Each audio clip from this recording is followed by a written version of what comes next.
السلام علیکم ورحمۃ اللہ وبرکاتہ۔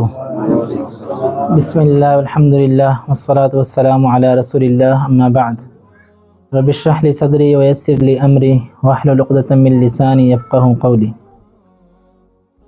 قال اللہ سبحانہ وتعالی ان الدین عند اللہ الاسلام۔ اللہ تعالیٰ فرماتے ہیں کہ اللہ کے ہاں جو بہترین جو دین ہے وہ اسلام ہے۔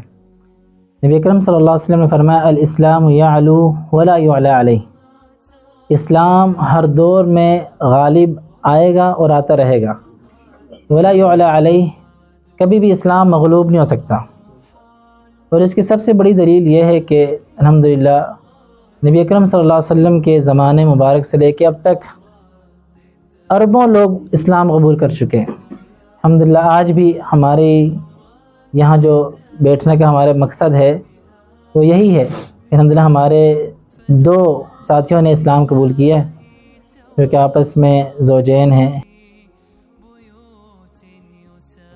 اللہ تعالیٰ سے دعا ہے کہ رب العالمین ان کو استقامت دے اور اپنی بارگاہ میں قبول فرما لے اور ان کے لیے ذریعہ نجات بنا دے۔ اللہ کے نبی صلی اللہ علیہ وسلم کو جب اس کا علم ہوتا تو آپ صلی اللہ علیہ وسلم پڑھا کرتے تھے الحمدللہ الذی انقذہ من النار، تمام تعریفیں اللہ کے لیے ہیں جس نے انہیں جہنم کی آگ سے بچا لیا۔ یعنی اسلام جنت میں جانے کی ضمانت دے دیتا ہے دنیا میں ہی، کہ جو مسلمان ہو جاتا ہے اور اللہ کے ساتھ شریک نہیں ٹھہراتا وہ کبھی نہ کبھی جنت میں لازمی جائے۔